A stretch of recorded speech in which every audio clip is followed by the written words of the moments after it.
Amis, frères et sœurs de la chaîne FL Cato.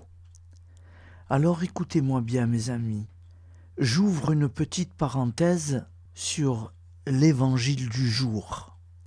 Il faut savoir que ces évangiles, je les enregistre tous les matins, sur le coup de 6 heures.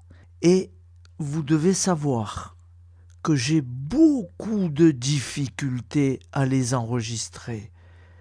Je vous fais partager quelque chose qui est très difficile pour moi, très dur, parce que vous les entendez, ces évangiles, c'est très fort. Bon, moi, je ne suis pas une radio publique, je suis tout simplement FL Cato. Et Dieu merci, on nous autorise à nous exprimer. Voilà. Alors, cet évangile d'aujourd'hui, pour moi, il est très dur. Vous allez entendre ce que nous dit, ce qu'on nous fait savoir et ce qui s'est passé à cette époque-là. Je vais mettre tout mon cœur, tout mon âme et j'espère que ça va être bien. Voilà, je vous remercie. Bonne écoute. Nous sommes mardi de la 4e semaine du temps ordinaire. L'Église fête Saint-Mutien-Marie, Louis Viaud. Évangile de Jésus-Christ selon saint Marc, 5,21-23.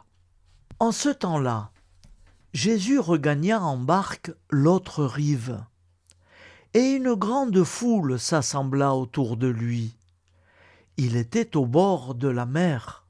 Arrive un des chefs de la synagogue, nommé Jaïr.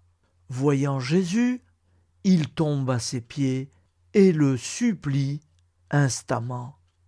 Ma fille, encore si jeune, est à la dernière extrémité. Viens lui imposer les mains pour qu'elle soit sauvée et qu'elle vive.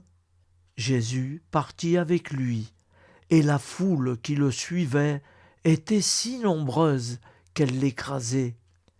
Or, une femme qui avait des pertes de sang depuis 12 ans, elle avait beaucoup souffert du traitement de nombreux médecins, et elle avait dépensé tous ses biens sans avoir la moindre amélioration.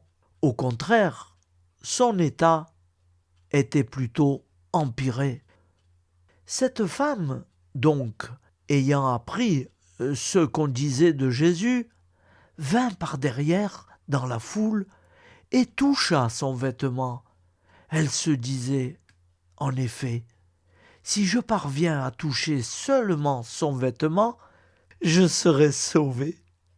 À l'instant, l'hémorragie s'arrêta, et elle ressentit dans son corps qu'elle était guérie de son mal.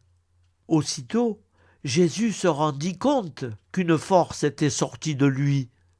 Il se retourna dans la foule et il demandait « Qui a touché mes vêtements ?» Ses disciples lui répondirent « Tu vois bien la foule qui t'écrase et tu demandes « Qui m'a touché ?»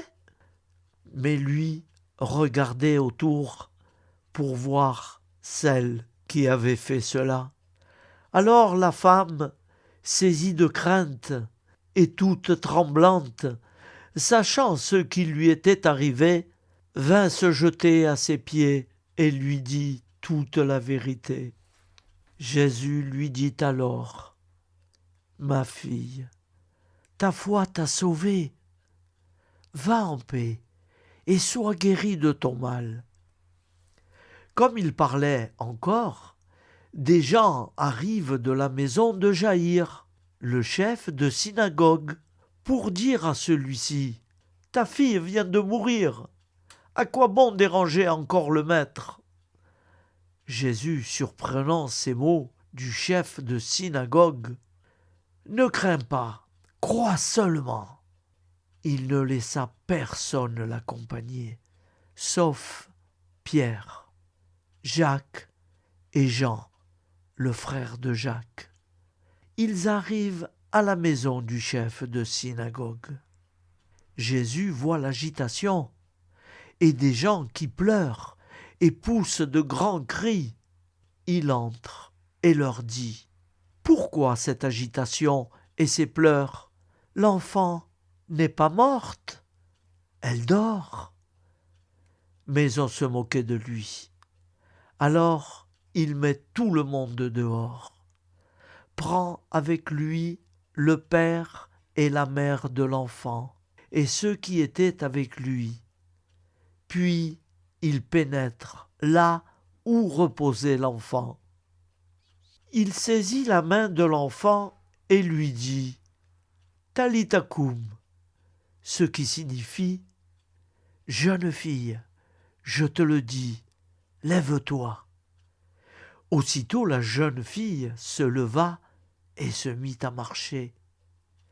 Elle avait en effet 12 ans. Ils furent frappés de grande stupeur, et Jésus leur ordonna fermement de ne pas le faire savoir à personne. Puis il leur dit de la faire manger. Acclamons la parole de Dieu. Louange à toi, Seigneur Jésus.